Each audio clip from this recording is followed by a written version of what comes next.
ஓம் திருச்சிற்றம்பலம்.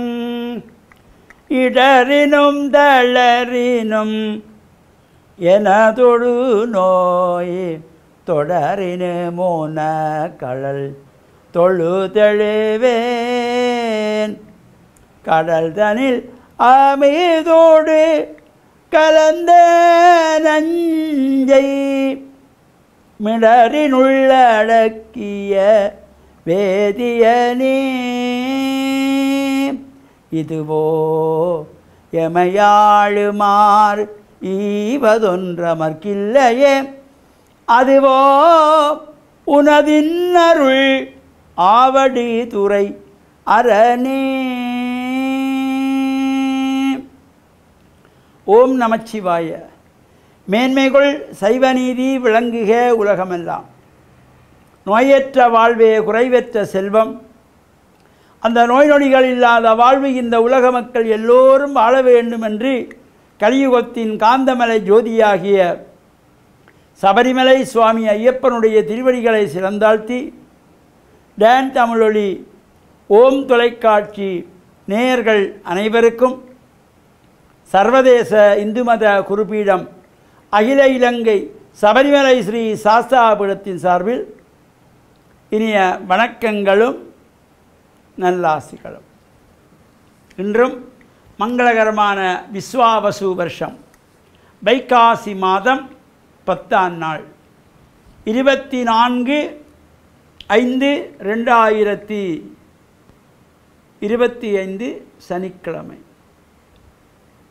இன்று மலர்ந்திருக்கின்ற இன்றைய பொழுதும் நம் எல்லோருடைய வாழ்விலும் எல்லா விதமான சிறப்புகளும் வெற்றிகளும் கிடைக்க வேண்டும் என்று இறைவனை பிரார்த்தித்து இஷ்ட தெய்வங்கள் குலதெய்வங்களை வழிபாடு செய்து பெற்றோர்கள் பெரியோர்கள் குருவானவர்கள் ஆசிரியரையும் வணங்கி அவர்களுடைய அன்பையும் ஆசையையும் பெறுகின்ற பொழுது எந்த நாளுமே நமக்கு நல்ல நாளாக அமையக்கூடியது.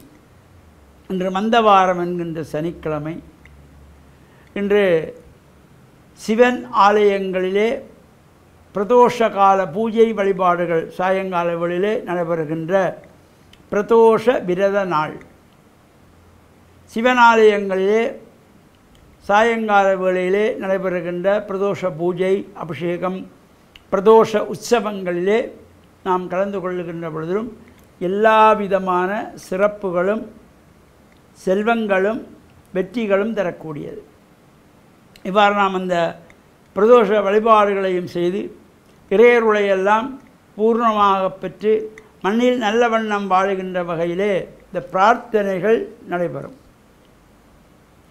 பொதுவாக நாம் இந்த இறை வழிபாடுகளெல்லாம் செய்து கொள்வதோடு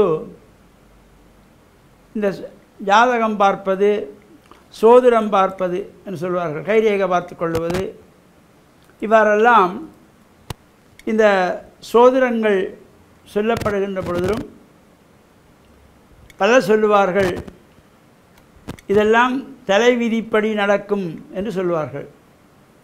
அது சிலர் சொல்லுவார்கள் விதியை மதியால் வெல்லலாம் என்று. இவ்வாறு ஒருவருக்கொருவர் பேசிக்கொள்வதை நாங்கள் பார்க்கிறோம்.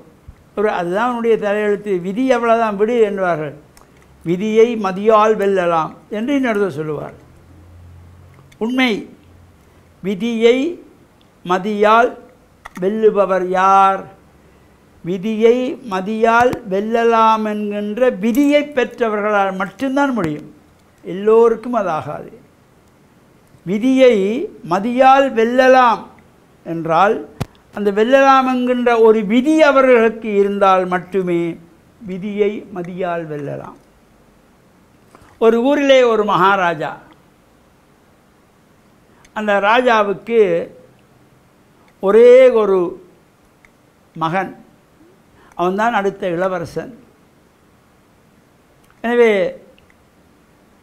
ராஜா தான் இருக்கிற பொழுதே அடுத்தவனை உருவாக்க வேண்டுமென தன்னுடைய மகனை ராஜாவாக்கி பார்க்க வேண்டும் என்று, சரி அவனுக்கு இப்பொழுது எப்படி காலங்கள் இருக்கிறது, இவ்வாறு இப்போ செய்யலாமா இல்லை இன்னும் கொஞ்சம் நாள் கடந்து செல்லலாமா, பட்டாபிஷேகம் இப்போ செய்யலாம் என்று சோதரர்களிடத்திலே ஆராய்கின்ற பொழுது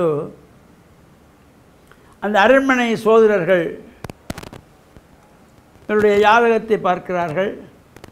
பார்த்து விட்டு சொல்லுகிறார்கள், மன்னா மன்னிக்க வேண்டும், இவனுக்கு அரண்மனை ஆளுகின்ற பாக்கியம் இல்லை. என்ன சொல்லுகிறீர்கள்? இவன் ராஜாவாகிற பாக்கியம் இவனுக்கு இல்லை என்று சொல்லுகிறார்கள். அப்பொழுது அந்த ராஜாவுக்கு கோபம் வருகிறது. இது அரண்மனை சோதரர்கள் தானே சொன்னார்கள். சேவர்கள்ட்டே சொல்லுகிறார், வெளியூரிலே சிறந்த பிரபல்யமான சோதரர் இருந்தால் அழைத்து வாருங்கள், 1000 பொற்காசு தருகிறேன் என்று கூறுங்கள் என்றதும் வெளியிலே பறைசாற்றப்படுகிறது. ராஜாவினுடைய மகனுடைய ஜாதகத்தை சரிவர பார்த்து சொல்லுகின்றவர்களுக்கு 1000 பொற்காசுகள் தரப்படும். உடனே பல சோதரர்கள் அங்கே வருகிறார்கள், வெளியூரிலிருந்து வருகிறார்கள். வந்தவர்கள் எல்லோரும் அவனுடைய ஜாதகத்தை பார்க்கிறார்கள். பார்த்துவிட்டு அரண்மனை சோதரர் என்ன சொன்னாரோ அதைத்தான் அவர்களும் சொல்லுகிறார்கள். அப்பொழுது இந்த ராஜாவுக்கு என்ன செய்வதென்று தெரியவில்லை. என்னுடைய தொடர்ச்சியை நாளைய தினம் அந்த ராஜா எவ்வாறு இந்த பலனை அறிந்து என்ன செய்தார் என்பதனை சிந்திப்போம் என்று கூறி, டான் தமிழொலி ஓம் தொலைக்காட்சி நேயர்கள் அனைவருக்கும் சர்வதேச இந்து மத குருபுரத்தின் சார்பில் நல்லாசிகளை கூறிக்கொள்வதில் மனமகிழ்வு கொள்கிறோம். சர்வே ஜனாக சுகினோ பவந்து, சமஸ்த சன் மங்களானி சந்து சுபம்.